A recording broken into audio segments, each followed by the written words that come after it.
అంటే మీ ఎక్స్‌పెక్టేషన్ ఏంటి? డైరెక్టర్ ఇక్కడే ఎక్కడో ఉన్నట్టున్నారు. రోహిత్ గారు ఎక్కడ? డెబ్యూ చేస్తున్నటువంటి డైరెక్టర్ గారు. ఓకే. సో మీ ఎక్స్‌పెక్టేషన్ ఏంటి ఈ సినిమా మీద? నాకు దానికి సంబంధించినన్ని తేజ్ నాతో షేర్ చేస్తున్నారండి. తేజ్ దానికి సంబంధించిన కథ కానీ ఐడియాస్ కానీ వాళ్ళు అనుకుంటున్నారని అన్ని షేర్ చేశారు. నెక్స్ట్ లెవెల్లో ఉంటుంది అంతా. ఓహో! అయితే మీరు ఇప్పుడు షేర్ చేయకూడదు, లేకపోతే వైరల్ అయిపోతారు. అవును. Okay. Thank you sir, thank you so much. Sir మీరు ఇక్కడే ఉండాలి. ఒక్క నిమిషం. ఎస్, వైవిఎస్ చౌదరి గారు మాట్లాడిన తర్వాత ఇంకో క్వశ్చన్ అడుగుదామని. అందరికీ నమస్కారం.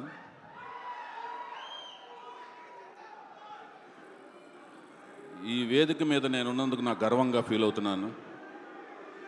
ముందు ముఖ్యంగా ఎందరో మహానుభావులు, అందరికీ వందనాలు. అందరికంటే ముఖ్యంగా ముందు అభిమానులందరినీ చూస్తుంటే నాకు చాలా ఆనందంగా ఉంది. మీలో ఈ ఎనర్జీ మీకు మెగాస్టార్ చిరంజీవి గారు, పవర్ స్టార్ పవన్ కళ్యాణ్ గారు ఇచ్చారు. ఆ ఎనర్జీనే నాకు లెజెండరీ నందమూరి తారక రామారావు గారు నాకు ఇచ్చారు. అందుకనే నేను సినిమా రంగానికి వచ్చాను, దర్శకుడిని అయ్యాను, నిర్మాతనయ్యాను. మన సాయి ధరమ్ తేజ్ని పరిచయం చేసే అవకాశం నాకు వచ్చింది. వచ్చినప్పుడు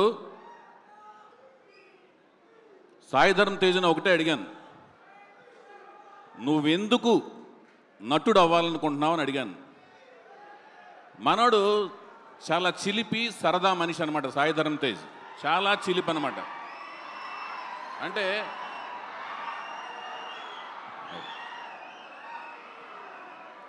రౌడీ అల్లుడు సినిమాలో చిరంజీవి గారు 2 షేడ్స్ ఎలా ఉంటాయో చిరంజీవి గారి పాత్రలో, ఆ షేడ్స్ 2 సాయి ధరమ్ తేజ్లో ఉంటాయి. చిలిపితనం ఉంటుంది, వినయం ఉంటుంది.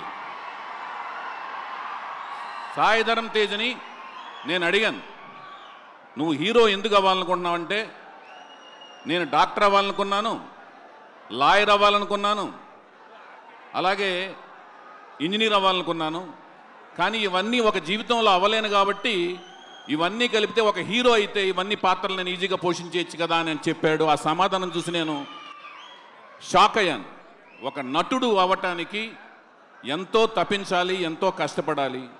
ఆ కష్టాన్ని తను ఎంతో కష్టపడ్డాడు. అంటే ఇవన్నీ చదివేదానికంటే కూడా ఎక్కువ కష్టపడ్డాడు.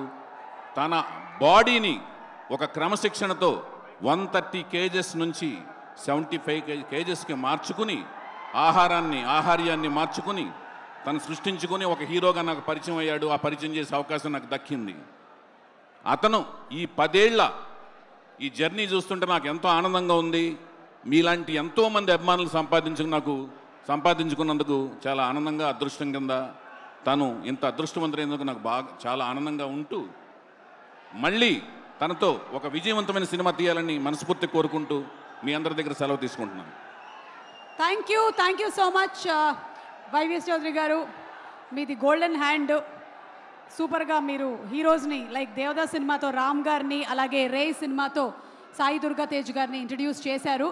అయితే ఈరోజు తిరుమల కిషోర్ గారు, మన ఈవెంట్ పేరు కార్నేజ్, అంటే ఊచకోత అన్నమాట. అంటే ఊచకోత అంటే కోపం వస్తుంది కాబట్టి మీకు ఈ క్వశ్చన్స్ అడుగుతాను. దేంట్లో ఎక్కువ కోపం వస్తుందో ఒకసారి చెప్పండి. హలో, ఎక్స్క్యూజ్ మీ, నాకన్నా అందమైనటువంటి అమ్మాయిలు ఎవరైనా అటు నుంచి వస్తున్నారా? ఎందుకు అలా అటు చూస్తున్నారు? ఐశ్వర్య లక్ష్మి గారు కానీ వచ్చేసారా? ఓహో, అంతే ఆవిడే అనుకుంటా. మన cinema heroine or Aishwarya Lakshmi. తను చేసినటువంటి ప్రతి ఒక్క సినిమాతోనూ ఒక బ్యూటిఫుల్ పర్ఫార్మర్గా పేరు సంపాదించుకున్నటువంటి ఐశ్వర్య లక్ష్మిని ఈ మూవీలో కూడా మనం ఒక డిఫరెంట్ కైండ్ ఆఫ్ క్యారెక్టర్లో చూడబోతున్నాము. ఐశ్వర్య లక్ష్మి గారు, very hearty welcome to you. Okay, so వినండి, మనము కొన్ని క్వశ్చన్స్ అడుగుదాము. దీనికి మా డైరెక్టర్ గారు సమాధానం ఏం చెప్తారు అంటే, రండి ఆ ఎమోజీస్ అటు చూపించు మన వాళ్ళకి. భయ్యా తోడా ప్యాజ్ డాలో. ఓకే, వింటారు సార్. ఏంటంటే ఇప్పుడు మనకి ఇక్కడ ఉండేటువంటి ఆడియన్స్ అలాగే ఈ కార్యక్రమాన్ని చాలామంది లైవ్లో చూస్తూ ఉన్నారు. వాళ్ళకి కూడా మరొకసారి స్వాగతం పలుకుతూ క్వశ్చన్ ఏంటంటే, బడ్జెట్ చాలా ఎక్కువ అవుతుంది తగ్గించండి అని ప్రొడ్యూసర్ అన్నప్పుడు కార్నేజ్ అంటే కోపం మీకు ఏ లెవెల్లో వస్తుంది? అందులోంచి మీరు ఒక కార్డు తీసుకోవచ్చు. Low, max, high, medium, no. No, budget చాలా ఎక్కువ అవుతుంది అంటే మీకు కోపం రాదు. అంటే కోపం రాదా, లేకపోతే ఈ కార్డు నేను తీసేసుకుంటున్నాను ముందుగా? పాపం వైవిఎస్ చౌదరి గారు నాకు కార్డు ఏది అని. మీకు కూడా రాదా? నాకు అసలు ఎందుకు రాదంటే ప్రొడ్యూసర్ కూడా నేనే కాబట్టి. అది అందుకనే నాకు రాదు. నేను మిమ్మల్ని ఆ క్వశ్చన్ అడగట్లేదు. అందుకే మీకు బాగా తెలిసిన వాళ్ళు ఎవరైనా సరే మాకు సంబంధించిన వాళ్ళని మీరు యాక్టింగ్లో పెట్టేసుకోండి ఈ క్యారెక్టర్కి అని రికమెండేషన్ చేస్తే అప్పుడు మీకు కోపం ఏ రేంజ్లో వస్తుంది? కార్నేజ్ రికమెండేషన్ చేసిన వెంటనే నాకు తల పగిలిపోద్ది మొత్తం. హై రేంజ్ లో వస్తుంది కోపం. హై రేంజ్ లో కార్నేజ్, ఊచ కోత. ఇంకా ఊచకోతాయి.